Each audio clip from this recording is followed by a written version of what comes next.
Actress Lori Loughlin and her husband have agreed to plead guilty in the college admissions scandal. But will they actually serve any time behind bars because of COVID-19?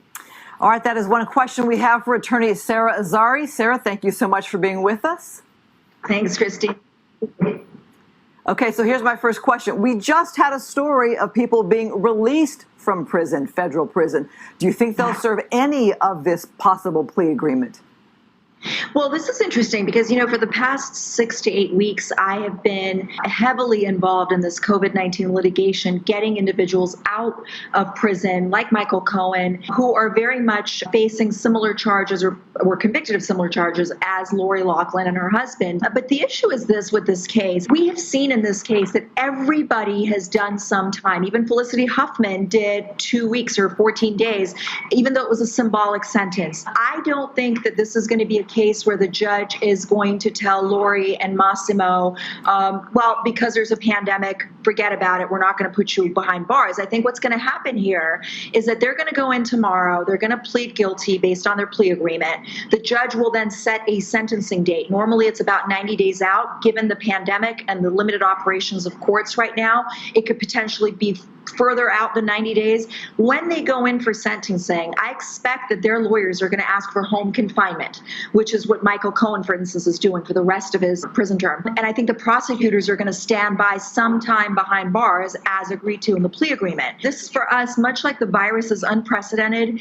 the idea of imprisonment in the era of COVID-19 is very much new.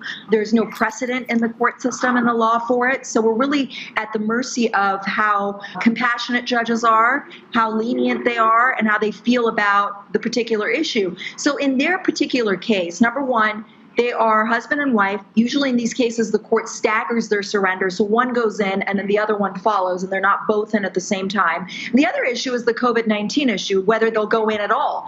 And I think that what the court will do, especially this court, because everybody's done some time behind bars, is that the court's going to say, you know what, we'll sentence you. The court's not bound by the plea agreement. The court can sentence them to below or above what the plea agreement calls for. And the court's going to say, but we're going to put over your surrender date to maybe 2021 or sometime in the future when it's safer to go behind bars. This virus might be somewhere next year more under control than we have it now. And so the idea is they're not in custody, they're out, and they're out on bond. And, the court might delay this to sort of see what happens with the virus, right, whether they can do some of this time. That makes a lot of sense.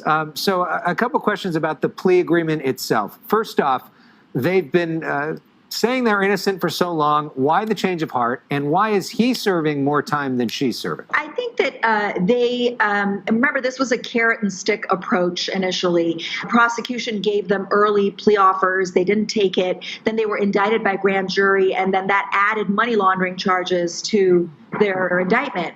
And so now they're back at sort of where they started, which is the initial deal. I never thought this case could prevail at trial. And I always speculated whenever I talked about it that they are going to enter into a plea agreement because everything is on paper. They fraudulently concocted athletic profiles for their two girls to go into your fancy alma mater, USC. And so they were part of the more serious track of the case, which was this fraudulent athletic profile track. They realized after they tried to fight the case and do some motions to try to get rid of the charges that this is going to trial and they're going to lose, and that the best thing they can do for themselves is to do some damage control and enter into a plea agreement with the prosecution. I think Mossimo is the more culpable one. I believe there was evidence of him with emails and phone calls. I believe there was evidence that he had taken the photographs of his daughters on these rowing machines to make them look like they're actual rowers and athletes. So I think that the government clearly is looking at him as the more culpable of the couple.